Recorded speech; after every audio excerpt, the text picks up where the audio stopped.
Estamos ao vivo nesta segunda-feira contando que Eduardo Bolsonaro, que segue nos Estados Unidos, se reúne com o governo norte-americano e assessores entre quarta e quinta-feira. O encontro gera uma expectativa alta, na verdade, e uma agitação no setor do agronegócio. Vamos ouvir então o que diz a nossa especialista, apresentadora do agronegócio, Mariana Grilli, sobre o que o setor está observando em relação a esse avanço em diferentes áreas, na verdade, com essa atuação, inclusive, no Congresso Nacional. Vamos acompanhar.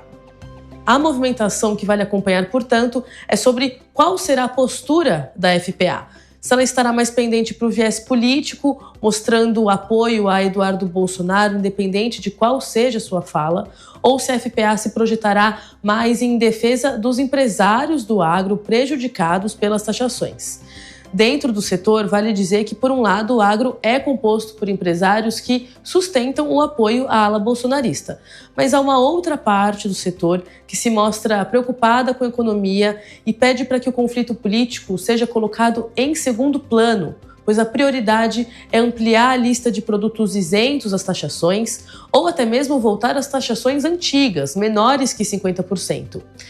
Nos bastidores, uma fonte próxima à FPA me disse nesse domingo que o ambiente é de tensão e a senadora Tereza Cristina tem tentado articular conversas para equilibrar o tom entre os argumentos políticos e os econômicos que giram em torno das sanções aplicadas por Trump, mas não tem sido uma tarefa fácil, pois vale lembrar também que à época, aquela comitiva de senadores que foi aos Estados Unidos, a comitiva foi composta pela senadora Tereza Cristina e na época ela foi chamada de traidora por Eduardo Bolsonaro, que inclusive alegou ali ser contra essa reunião.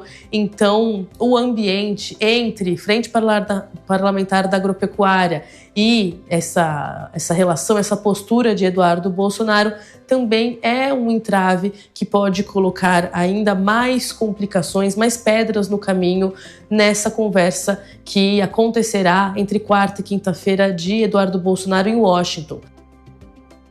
A gente segue de olho, vamos ouvir os nossos comentaristas, o advogado, o especialista João Bellucci, que nos acompanha nesta segunda-feira. João, tinha uma expectativa sobre essa ida ou melhor, de Eduardo não retornar dos Estados Unidos, mas não tinha ali, certamente, uma ideia de que Eduardo tinha essa influência dentro do governo americano. Agora, com essa reunião agendada, diante de algumas sanções que já foram aplicadas, há expectativa de novos anúncios do governo americano sobre a situação que estamos enfrentando, João? Olá, boa tarde, Bruno, boa tarde, Márcio e toda a audiência.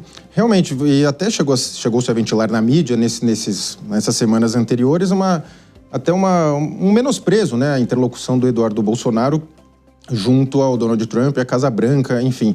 Mas há um ambiente de aguardo, né? O próprio Supremo Tribunal Federal, os presidentes das casas, Hugo Mota e Davi Alcolumbre, vem aguardando com bastante expectativa uma potencial sanção, porque está se focando muito na questão tarifária, mas é importante lembrar que o Donald Trump e diversos setores da Casa Branca mencionaram também especificamente a questão do Jair Bolsonaro, essa questão política. Então você tem os dois campos.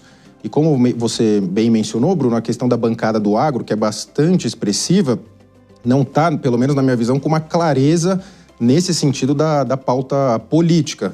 Está se focando na parte tarifária, que o que é possível se fazer são fazer reuniões, a Apex atuar, o Ministério das Relações Exteriores, tentar abrir novos mercados. Porque vamos lembrar que o Donald Trump tem essa estratégia, ele fala, né, vou tarifar em 50 todo mundo, todos os setores exportadores brasileiros. Depois ele recua e manteve somente a taxação sobre os que são mais interessantes não interessantes para os Estados Unidos. O que interessa para ele tirou a taxação e vários setores já estão prejudicados, né? Como o setor de carnes, vestuário, enfim, outros setores estão com a taxação. Mas em momento algum a gente viu, tanto por parte do Executivo, ou mesmo por parte do Congresso, uma sinalização no sentido, então, que se paute, pelo menos, a anistia, o impeachment do Moraes, para que se opere a democracia, que são os parlamentares falarem, a gente é a favor ou contra, e falarem publicamente. Isso não, você tem hoje 2 presidentes das casas segurando as pautas, alegando que é uma espécie de defesa ali das instituições da democracia, quando os próprios, no caso dos senadores, já alegaram que tem a maioria para pautar. E conforme o Davi Alcolumbre falou, eu não vi ele falar, eu não ouvi ele falar, mas saiu na imprensa que ele mencionou que nem com todos os senadores querendo impeachment ele pautaria. Então isso, de forma alguma, pode se chamar de uma situação democrática. Obrigada, João. Agora a gente vai ouvir também a nossa analista, comentarista e jornalista Ellen Brown sobre esse tema. Ellen, a gente já viu que dentro da própria direita a atuação de Eduardo Bolsonaro não agrada a todos. Você acredita que essa aproximação do agro seja uma estratégia, já que é um setor que não é tanto radical, não é tanto extremo, é um setor mais pragmático, vamos dizer assim? Márcia, a Marina Grilli foi muito perspicaz ao trazer aqui para a gente essa divisão da frente parlamentar do agronegócio. É justamente essa a questão hoje ali dentro do bolsonarismo. Vale lembrar que naquela comitiva de senadores que foram até os Estados Unidos, além de Tereza Cristina, tinha ali o Marcos Pontes, que também é um senador bolsonarista de primeira hora, né?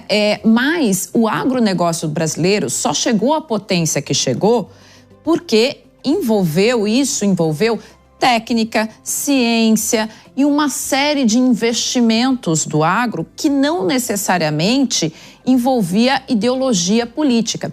Então a gente sabe que a frente parlamentar ela é dividida justamente entre aqueles mais radicalizados em que colocam tudo dentro de uma proposta política que hoje é o bolsonarismo e aqueles que estão de fato preocupados com os impactos deste tarifaço na economia real, na economia do Brasil, no continuar ou não das negociações, e é isso que a gente precisa ficar de olho neste exato momento.